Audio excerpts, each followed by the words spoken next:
Hello mga kamyawmi, kamyawdi, kabarki at kapamilya! Yes! Panibagong video na naman ang isi-share ko sa inyo today. At tayo ay magre-review ng product na I Am Pro Active. So ito ay sample pack lamang. Binigay lang sa amin ng aking friend kasi wala naman siyang kitten. Binigay nung bumili siya ng dog food kasi meron siyang dog. Thank you, Ate Let. Yan, shout out sa iyo. So, ito na nga ang ating i-review, ang mother and kitten na product na ito. So, andyan yung kanya mga details. Healthy digestion, healthy natural defense, at kung ano-ano pa, andyan po. So, ang ingredients niya na number 1 ay ang chicken dito sa product na ito. Good for 2 to 12 months na kitten. Ayan. So, ito ay bagay na bagay sa ating mga kitten talaga. At the back of the package, there is feeding guidelines na kailangan nating sundin para naman proper ang ating pagbigay sa ating mga kitten. So, ayan, depende kung ilang kilo yung ating kitten at kung ilang taon ang ating mga baby cats. So, ayan, nakasulat dyan yung feeding guide. So, ayan, maganda yung kanyang packaging, parang matte yung plastic. And then, andyan yung kanyang expiration date and manufacturing date. At lahat ng details sa likod ay nandyan. So, ayan, naghanga yan.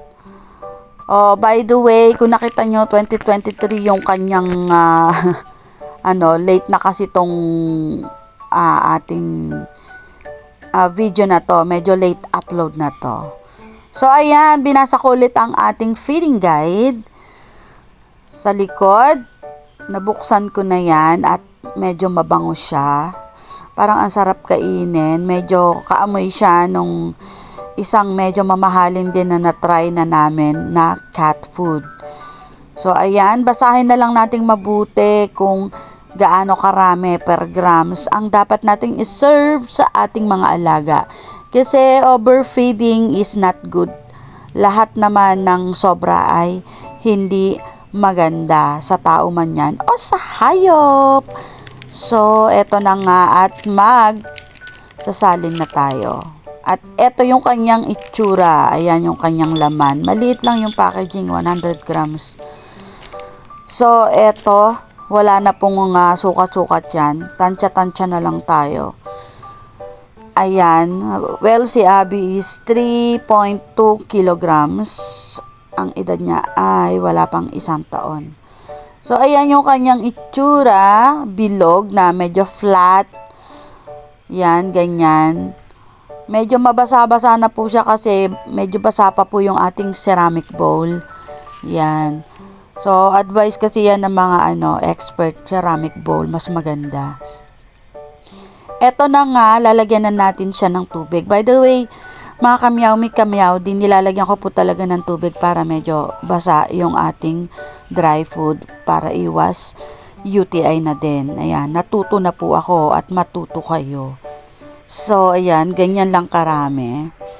And tada, nung medyo na-dissolve na at medyo lumambot na, na-absorb na nung ating dry food, ready na para sa ating Princess Abby.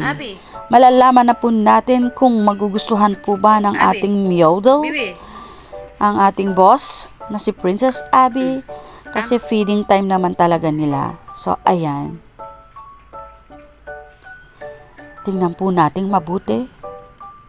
At, tada, mukhang approve sa ating Meowdle ang cat food na to. So, may pagsulyap pa yan. Aha. Ayan po, unti-unti na po na ang kinakain. So, ayan, malalaman po natin kaagad kung may pasulyap pa yan, oh. Oo.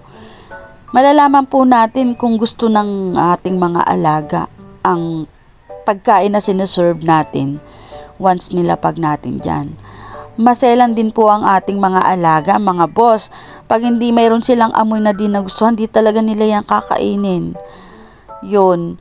Tsaka, napansin ko lang mas gusto talaga nila yung medyo wet food. Kahit naman tayo, kapag dry ang kinakain natin na mga pagkain, walang sabaw, medyo hindi nakakaganang kumain.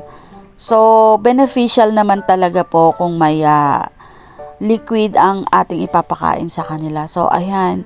Mukhang approve naman. So, try nyo na lang tong product na to sa mga vet stalls or kung saan man makakabili ng ganyan na mga pang pet store natin dyan.